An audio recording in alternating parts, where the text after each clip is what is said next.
Urea का स्वदेशी उत्पादन 70 लाख टन बढ़ाने के लिए 6 उर्वरक संयंत्रों का उद्धार किया जा रहा है। FCIL के गोरखपुर, सिंदरी, तलचर और रामागुंडम संयंत्र, HFCL की बरौनी इकाई और BVFCL की नामरू फोर्थ। सोने पर सुहागा ये है कि देश में अब बनेगा सिर्फ नीम लेपित यूरिया, क्योंकि इससे होगा किसानों का फायदा ही फायदा। अनाज का उत्पादन 10% तक बढ़ेगा। बढ़ेगी 10 से 15% नाइट्रोजन क्षमता।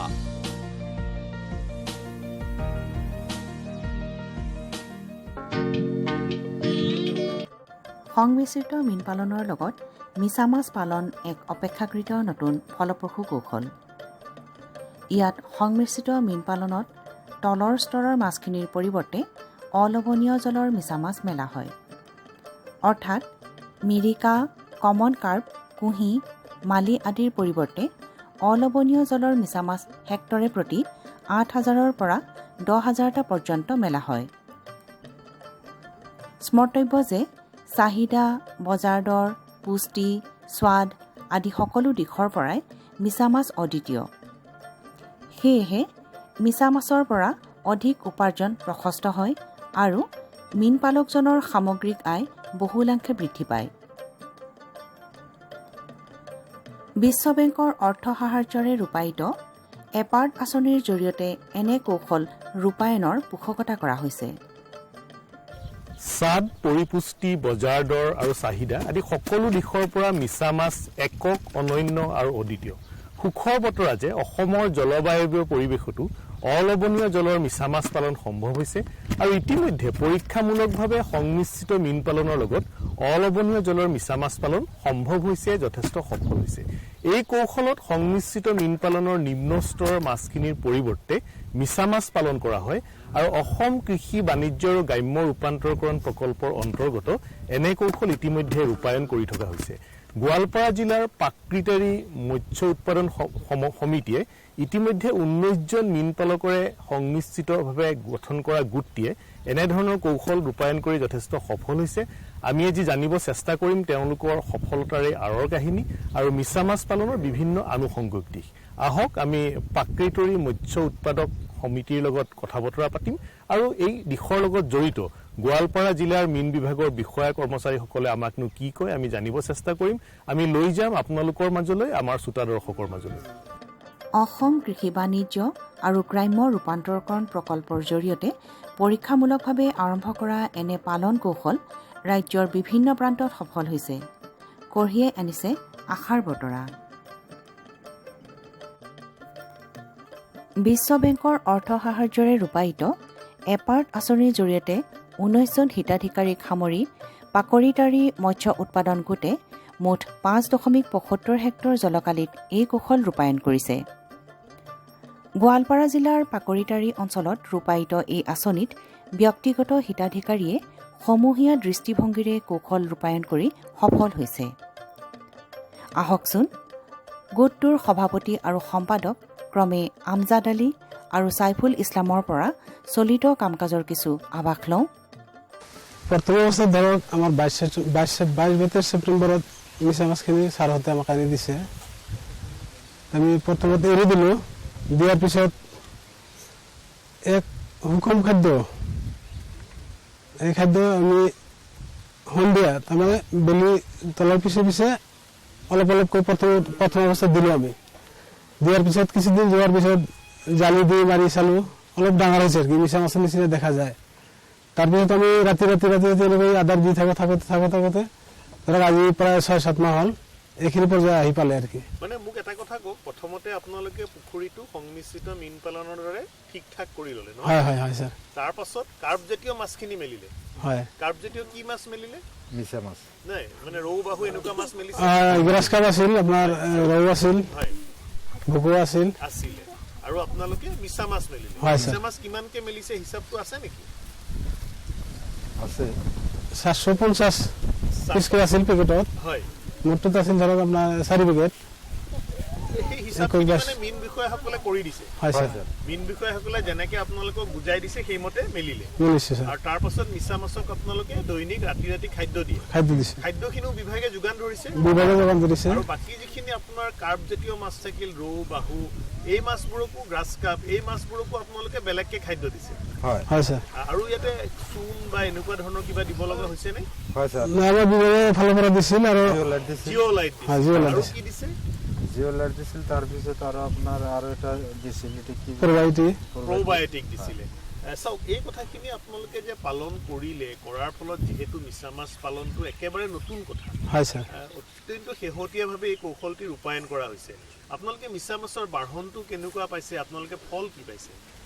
ফলন বৰ ভাল পাইছে স্যাৰ ভাল পাইছে হয় স্যাৰ আপোনালোকৰ নিজৰ ভিতৰত যি 19 জন মীন পালক আছে আপোনালোকে কেতিয়াবা লগ হয়নে আপোনালোকে নিজৰ ভিতৰত কথা বতৰা পাতেনে যে আপোনালোকৰ বাকীসকলে কেনেকুৱা সদায় স্যাৰ আমাৰ এই কথাখিনি শ্বেয়াৰ হয় আৰু কি মাহে আমাৰ মিটিং হয় মিটিঙত আলোচনা হয় আৰু কি তাতে আলোচনা হয় হয় তাতে মীন বিভাগৰ বিষয়াও আহে ছাৰহঁতে আহে আমি বা কোনো সময়ত আমিও নিজাববীয়াকৈ বহো আৰু কি গ্ৰুপ মিটিং মানে সকলো একে ধৰণৰ ফলেই পাইছে হয় স্যাৰ কৌশলটি ৰূপায়ণত কাৰিকৰী সহযোগিতা আগবঢ়াই আহিছে জিলা মীন বিভাগে সমগ্ৰ কৌশলটি ৰূপায়ণৰ নেপথ্যত কাৰিকৰীভাৱে জড়িত হৈ আছে মীন উন্নয়ন বিষয়া শহীদুল ইছলাম কৌশলটিৰ কিছু কাৰিকৰী দৃষ্টিকোণ জানিবলৈ কথা পাতিছিলোঁ মীন উন্নয়ন বিষয়াগৰাকীৰ লগত এইটো একচুৱেলি গোটত 19জনীয়া গোট 5.75 ৱাটাৰ এৰিয়াৰে এটা গোট মানে আমি গঠন কৰোঁ ইয়াতে প্ৰথমতে ইয়াতে আহি পেলাই মই যিখিনি দেখা পালোঁ যে মানুহবিলাকে বিৰাট ইণ্টাৰেষ্টেড ফাৰ্মাৰবিলাক গতিকে সেই হিচাপত আমি সিহঁতৰ লগত এটা প্ৰিলিমিনাৰী এৱাৰনেছৰ নিচিনা পাতি পেলাই সিহঁতে ক'লে ঠিক আছে ছাৰ আপোনালোকে যদি ইয়াতে আমাৰ তেনেকুৱা ধৰণৰ কাম কৰে তেনেহ'লে আমি ইণ্টাৰেষ্টেড হৈ পেলাই আমি এইটো মানে স্কিমটো আগবাঢ়ি লৈ যাম বুলি মানে আমি আশা দিলোঁ আৰু সেই হিচাপতে আমি এটা ক্লাষ্টাৰ গঠন কৰি পেলাই 19জনীয়া সদস্যৰে 5.75 ৱাটাৰ এৰিয়াৰে আমি এটা গোট গঠন কৰিম 5.5 জলকালি এই 19 জনৰ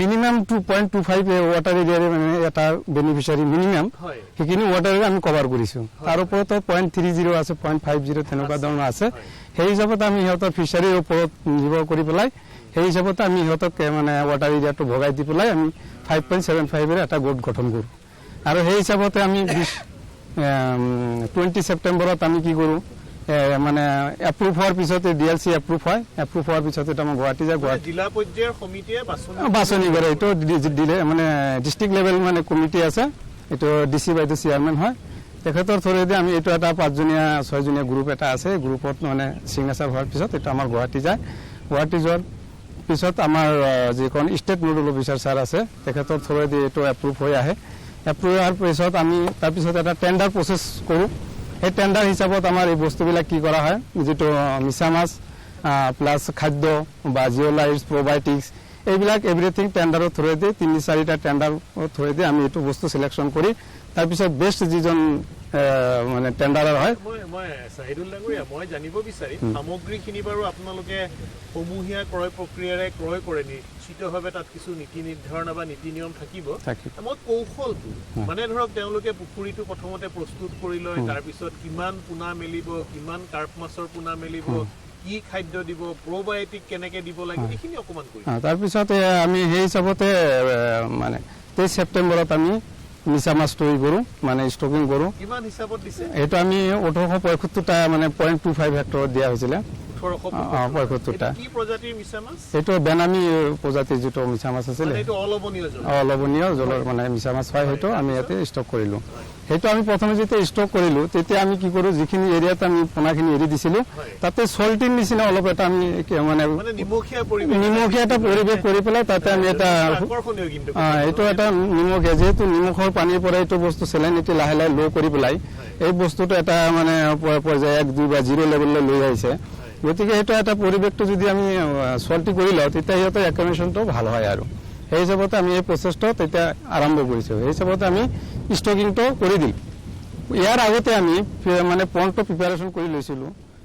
পনটো আমি ধুনীয়াকৈ মানে লাইম চাইম দি পেলাই এইবিলাক দি পেলাই আমি ধুনীয়াকৈ মানে মোটামুটি আমি ধুনীয়াকৈ পৰিষ্কাৰ কৰি লৈছিলোঁ। কাৰ্প মাছখিনি কেতিয়া মেলে? আৰু কাৰ্প মাছখিনি আগতে মিলি দিছিলোঁ। কিমান মেলিছিলে? মিলিছিলোঁ আপোনাৰ 600 মানে পাৰ 0.25 হেক্টৰ 600 নাম্বাৰ। 2 বিঘা পুখুৰীত 2 বিঘা মেলিছিলে কাৰ্প মাছ? এইটো গ্ৰাছ কাপ, কাটলা আৰু ৰৌ এই 3 কিমান জোখৰ আছিলে? এইটো মোটামুটি 4 পৰা 5 ইঞ্চি তেনেকুৱা ধৰণৰ আমি চাইজ মেলিছিলে। তাৰপিছত খাদ্য কি দিয়ে আমাৰ? খাদ্য আমি মিছা মাছখিনি প্লেটেড খাদ্য আমি দিয়া হৈছিলে।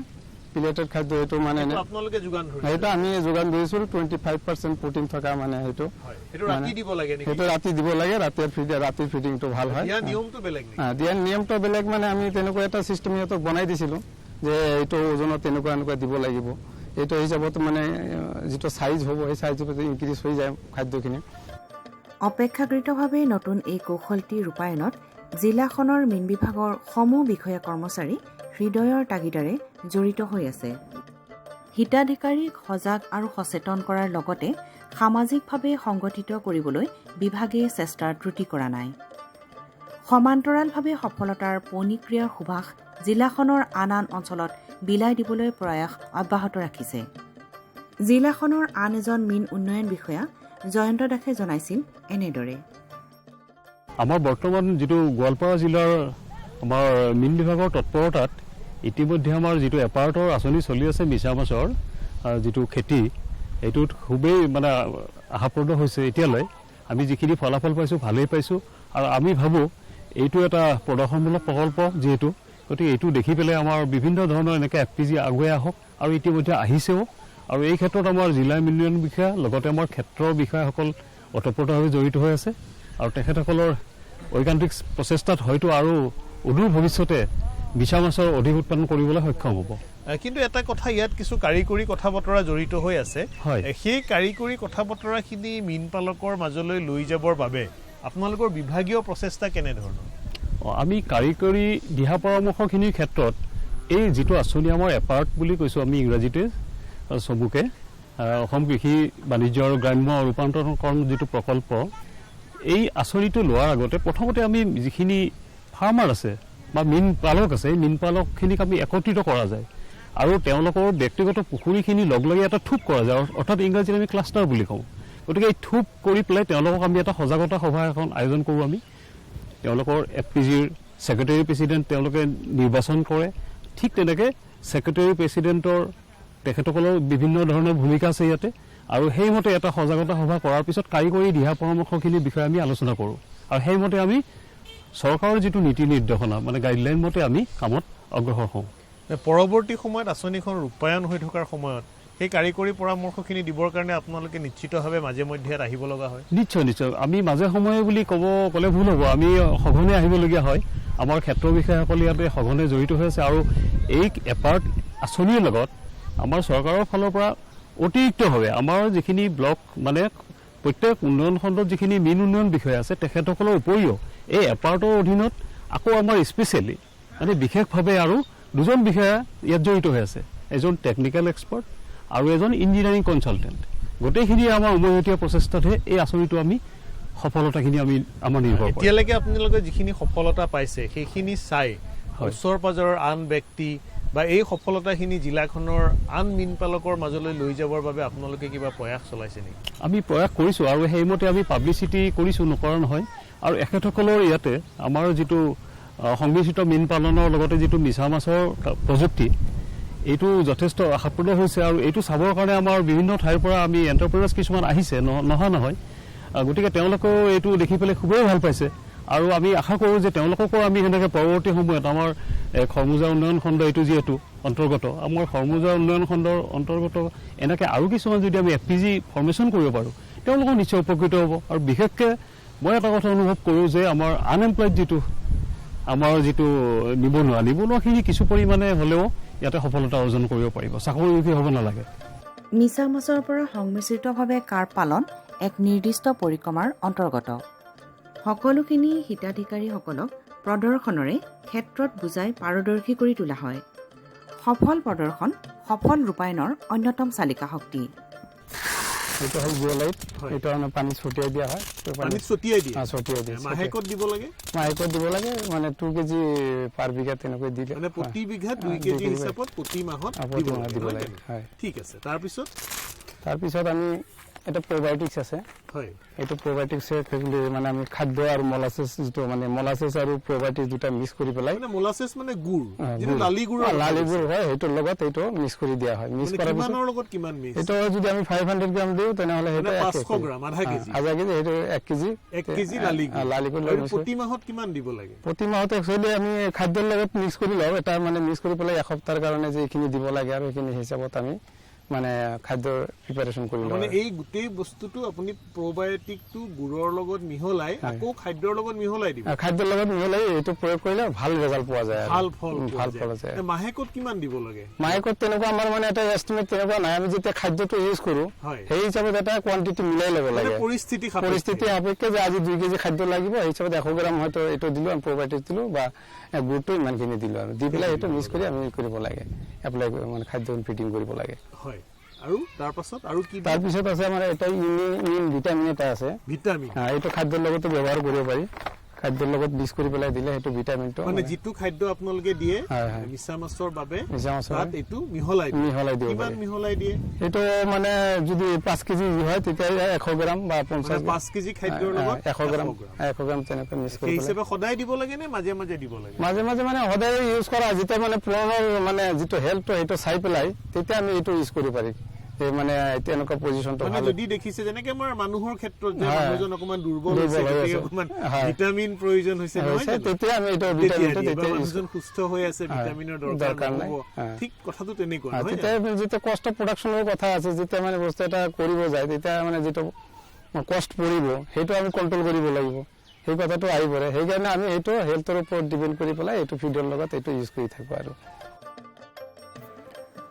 সংমিশ্ৰিত কাপ মাছ পালনৰ লগত অলৱণীয় জলৰ মিছা মাছ পালন কৰি গোটটোৰ সমূহ সদস্য অত্যন্ত সুখী এই ৰূপায়ণে তেওঁলোকক ব্যক্তিগত মীন পালকে সমূহীয়া ৰূপায়ণৰ ধাৰণাটো পৰিস্ফুট কৰাটো বাৰুকৈয়ে সহায় কৰিছে কেইজনমান হিতাধিকাৰীৰ লগত এনেদৰে কথা পাতিছিলোঁ প্ৰাকৃতাৰী মৎস্য উৎপাদন গোটৰ সদস্য নেকি হয় ছাৰ আপোনালোক কিমান আছে মুঠতে এই গোটটোত 19 জন আছে 19 জন আছে আপোনালোকে কি কাম কৰি আছে তো মৎস্য উৎপাদন কৰি আছে আমাক যেটা সাৰে যেনকে মাছ দিছিল মানে সংমিশ্ৰিত মীন পালনৰ লগত মিছা মাছ পালন কৰি মিছা মাছ পালন কৰিছো আগতেতো আপোনালোকে মিছা মাছ কেতিয়াও খেতি কৰা নাছিলে এবাৰ প্ৰথম কৰিছে কাৰিকৰী কথা বতৰাবোৰ আপোনালোকক কোনে শিকাই দিছে এটা আমাৰ ছাৰহতে আছে ছাৰহতে আহি আমাক দেখাই দিছে আৰু মানে মীন বিভাগৰ বিষয়া হয় ছাৰ তেওঁলোক মাজে সময় আহি থাকে ছাৰ আহি আপোনালোকক শিকাই দিয়ে আৰু আপোনালোকে মিছা মাছৰ লগত আৰু কি মিলিছে ইয়াতে আৰু গ্ৰাছ আৰু কাটলা আৰু ভোকা মাছ আছে ফলটো কেনেকুৱা পাইছে মিছা মাছৰ ফলটো ভালেই পাইছো আমি প্ৰথমতে আপোনালোকৰ অলপ সন্দেহ আছিল নেকি কি মিছা মাছ খেতি হ'বনে নহয় এনেকুৱা ভাবিছিল নেকি হয় ছাৰ সন্দেহ আছিল মানে পুৰা সন্দেহ আছিল যে ছাৰে এতিয়া কি ভেগাবনে হয় নেকি পিছত আমাৰ বোধহয় কিবা নষ্ট হয় নেকি এনে সময়টো পাৰ কৰোঁ নেকি হয় হয় কিন্তু আজি চাইছো মোৰ ভালেই লাগিছে আৰু মানে মিছা মাছৰ বাঢ়নটো ভাল ভাল আৰু আপোনালোকৰ অঞ্চলতটো মিছা মাছৰ চাহিদাও আছে চাহিদা যথেষ্ট আছে আৰু ইয়াত যদি ধৰক মাছক খাদ্য দিব লাগে বা মাছক চূণ দিব লাগে সেইবোৰ আপোনালোকে সকলোৱে আলোচনা কৰি পেলাই কৰে হয় ছাৰ সকলোৱে আলোচনা কৰি কৰোঁ কোনো অসুবিধা পোৱা নাই আপোনালোকৰ গোটতটো কিছু মহিলা সদস্য আছে ছাৰ তেওঁলোকৰ পুখুৰীসমূহত কাম কৰোঁতে তেওঁলোকে কিবা অসুবিধা পাইছে নেকি তেওঁলোকে অসুবিধা পোৱা নাই অসুবিধা বোধ কৰা নাই তেখেতে অসুবিধা বোধ কৰিলে কিদিনা আমাক ক'লা হয় তেখেতে যে অসুবিধা পাই আছে সকলোৱে একেলগে আলোচনা কৰি পেলাই কামখিনি কৰে হয় ছাৰ মাহেকে পষেকে আপোনালোক বহে নেকি বহু ছাৰ মাহেকে পষে বহু আপোনালোকে এইবাৰ এই কামটো কৰি যিটো ফল পাইছে অহাবাৰ আকৌ কামটো বঢ়োৱাৰ কাৰণে বা সম্প্ৰসাৰণ কৰাৰ কাৰণে কিবা চিন্তা কৰিছে নেকি ছাৰ এটা আমি চিন্তা কৰিছো নেক্সটত আমাক চৰকাৰে দিয়ে বা নেদে হিলে টেনশ্যনতো আছো ছাৰ কিছুমান হয় যাতে ভালে আছিল এবাৰ তোমাৰ শিকতেই গেল হয় নেক্সটত আমাৰ আৰু ভাল হ'ব যদি চৰকাৰে দিয়ে চৰকাৰক ধন্যবাদো দিব লাগিব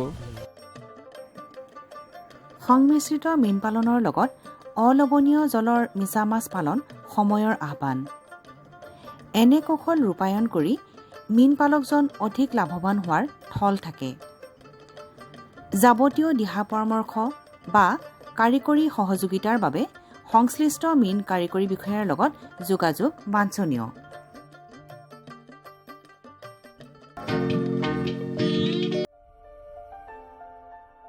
ভাৰত চৰকাৰৰ প্ৰতিটো প্ৰয়াস কৃষকৰ প্ৰগতিত দি আছে এটা নতুন বিশ্বাস। দেশৰ কৃষকসকলৰ প্ৰতি সমৰ্পিত ভাৰত চৰকাৰে বিশেষকৈ উত্তৰ পূৰ্বাঞ্চল আৰু আন্দামান নিকোবৰ দ্বীপপুঞ্জৰ কৃষি অঞ্চলৰ বিকাশৰ বাবে নতুন প্ৰগতিশীল পদক্ষেপ লৈছে, যাৰ দ্বাৰা কৃষকসকলে দ্ৰুত গতিত উন্নতি কৰি আছে। কৃষি অঞ্চলৰ বিকাশৰ গতি অব্যাহত ৰাখি মাননীয় প্ৰধানমন্ত্ৰী শ্ৰী নৰেন্দ্ৰ মোদী ডাঙৰীয়াৰ নেতৃত্বত ভাৰত চৰকাৰে এক দূৰদৰ্শী নিৰ্ণয় লৈ দেশত ৰাষ্ট্ৰীয় খাদ্য তেল মিছন অইল পামৰ আৰম্ভণি কৰিছে, যাৰ দ্বাৰা উত্তৰ পূৰ্বাঞ্চলৰ ৰাজ্যসমূহ আৰু আন্দামান নিকোবৰ দ্বীপপুঞ্জৰ কৃষকসকলৰ বিশেষ লাভ হ'ব। পুঁজিৰ বিনিয়োগত বৃদ্ধি পাব, খোৱা তেলৰ আমদানিৰ ওপৰত নিৰ্ভৰ কৰাটো কম হ'ব আৰু ৰোজগাৰৰ সুবিধা সৃষ্টি হ'ব। খোৱা তেলত আত্মনিৰ্ভৰশীলতাৰ বাবে এতিয়া ৰাষ্ট্ৰীয় খাদ্য তেল মিছন অইল পামৰ সংকল্প লোৱা হৈছে। নৰ্থ ইষ্ট আৰু আন্দামান নিকোবৰ দ্বীপপুঞ্জ এনেকুৱা অঞ্চল য'ত সহজে পামৰ খেতি কৰিব পৰা যায়। পাম অইলৰ উৎপাদন হ'ব পাৰে। এই মিছনৰ অধীনত অইল পামৰ অঞ্চল আৰু উৎপাদন বঢ়োৱাত জোৰ দিয়াৰ বাবে চৰকাৰে 11,000 কোটি টকাৰো অধিক সাহায্য ৰাখি নিৰ্ধাৰিত কৰিছে। মিছনৰ অধীনত চৰকাৰে অইল পামৰ খেতিৰ বাবে ৰোপণ আদিৰ সহায়ত বৃদ্ধি ঘটাই পূৰ্বতে পাবলগীয়া প্ৰতি হেক্টৰত 12,000 টকাৰ পৰা বঢ়াই প্ৰতি হেক্টৰত 29,000 টকা কৰি দিছে। পুলি ৰোপণ সামগ্ৰীৰ অভাৱ দূৰ কৰাৰ বাবে বীজৰ উৎপাদন কৰাৰ বাবে বাগিচাকো সাহায্য প্ৰদান কৰা হ'ব, যাৰ অধীনত প্ৰতি হেক্টৰ ক্ষেত্ৰফলৰ অইল পামৰ উদ্যানৰ বাবে 1 কোটি আৰু নাৰ্চাৰী বিকাশৰ বাবে 50 লাখ টকাৰ ব্যৱস্থা আছে। 30 বছৰীয়া পুৰণা বাগিচাৰ পুনৰুদ্ধাৰৰ বাবে প্ৰতি পুলিত 250 টকাৰ এককালীন অনুদান দিয়া হ'ব। উত্তৰ পূৰ্বাঞ্চল আৰু আন্দামানৰ বিশেষ সাহায্যৰ অধীনত তাৰ অঞ্চলৰ গাঁথনি, জলবায়ু আৰু অন্য পৰিস্থিতি অনুসৰি বিভিন্ন দিশত যেনে হাফ মুন টেৰেছত প্ৰতি হেক্টৰত 4,000 টকা, জেওৰা, বায়'ফেন্সিং তথা লেণ্ড ক্লিয়াৰেন্সৰ বাবে প্ৰতি হেক্টৰত 7,000 টকা আৰু একত্ৰিত খেতিৰ বাবে প্ৰতি হেক্টৰত 10,000 টকাৰ ব্যৱস্থা আছে। প্ৰাৰম্ভিক 4 বছৰৰ সময়ত ৰক্ষণাবেক্ষণ আৰু অন্তৰ্ফচলৰ বাবে প্ৰতি হেক্টৰত 50,000 টকাৰ ব্যৱস্থা আছে। কৃষকৰ বাবে ৰোজগাৰৰ সুবিধা সৃষ্টি কৰা আৰু উদ্যোগসমূহক উদগনি জনোৱাৰ বাবে 5 মেট্ৰিক টন প্ৰতি ঘণ্টা ক্ষমতাযুক্ত নতুন পাম অইল মিছনৰ প্ৰতি গোটৰ বাবে 5 কোটি টকালৈকে অনুদানৰ ব্যৱস্থা আছে আৰু ক্ষমতাত বৃদ্ধি পালে অতিৰিক্ত ধনৰাশিৰো বিকল্প আছে। আমাৰ দৰে কৃষকৰ অইল পাম মিছনৰ পৰা বহুত আশা আছে। আমাৰ লাগিছে এই যোজনা আমাৰ বাবে লাভজনক হ'ব আৰু ইয়াৰ দ্বাৰা আমাৰ উপাৰ্জনো বাঢ়িব। অইল পামৰ কৃষকসকলে সতেজ ফলৰ থোক অৰ্থাৎ FFB উৎপাদন কৰে, যাৰ বৰ্তমান মূল্য আন্তঃৰাষ্ট্ৰীয় মূল্যত হোৱা উঠানামাৰ আধাৰত নিৰ্ণয় লোৱা হয়। প্ৰথমবাৰ কেন্দ্ৰীয় চৰকাৰে সতেজ ফলৰ থোকৰ মূল্যৰ বাবে কৃষকসকলক আশ্বাস দিছে। ইয়াক প্ৰকৃত মূল্য বা BP বুলি ক'ব পাৰি, অৰ্থাৎ কৃষকসকলৰ কোনো লোকচান হ'বলৈ দিয়া নহ'ব। এই ব্যৱস্থাৰ দ্বাৰা কৃষকসকলৰ বজাৰৰ মূল্য উঠানমাৰ পৰা সংৰক্ষণ প্ৰাপ্ত হ'ব। প্ৰকৃত মূল্য BP নিৰ্ধাৰণ কৰাৰ আৰম্ভণি 1 নৱেম্বৰৰ পৰা হ'ব আৰু অহা বৰ্ষৰ 31 অক্টোবৰলৈকে অব্যাহত থাকিব। ইয়াক অইল পাম বৰ্ষ বুলি কোৱা হ'ব। ইয়াৰ দ্বাৰা উত্তৰ পূৰ্বাঞ্চলৰ ৰাজ্যসমূহ আৰু আন্দামান নিকোবৰ দ্বীপপুঞ্জত খেতি বৰ ভাল হ'ব আৰু কৃষকসকলে আনন্দৰ হাঁহি মৰাৰ এটা নতুন কাৰণ পাব। किसान भाइयों गांठ बांध लो, गांठ बांध लो, बहुत बहुत है काम की, समृद्धि के पैगाम की। मिट्टी के मिजाज को समझो, मिट्टी के हर राज को समझो, मिट्टी की तुम जांच कराओ, मुफ्त सॉइल हेल्थ कार्ड ले जाओ। कभी मुनासिब बीज लगाओ, सही किस्म की खाद ले आओ, जितनी जरूरी उतनी डालो, सही मात्रा खुद पहचानो, इसको अपना मंत्र बना लो, मिट्टी की सेहत को जानो। बात बहुत है काम की, कम लागत अधिक वरदान की, किसान भाइयों गांठ बांध लो। आज ही मिट्टी की जांच कराएं, राज्य सरकार के कृषि अधिकारी से संपर्क करें और मुफ्त में सॉइल हेल्थ कार्ड पाएं। कृषि और किसान कल्याण मंत्रालय द्वारा किसान हित में কৃষকসকলৰ বিভিন্ন সমস্যাৰ সমাধানৰ লগতে শেহতীয়া প্ৰযুক্তি আৰু প্ৰয়োজনীয় আনুষংগিক দিশৰ বিষয়ে জানিবৰ বাবে চাবলৈ নাপাহৰিব কৃষি দৰ্শন। প্ৰচাৰিত হয় প্ৰতি সোমবাৰৰ পৰা শুকুৰবাৰলৈ সন্ধিয়া 5:30 বজাৰ পৰা 6 বজালৈ।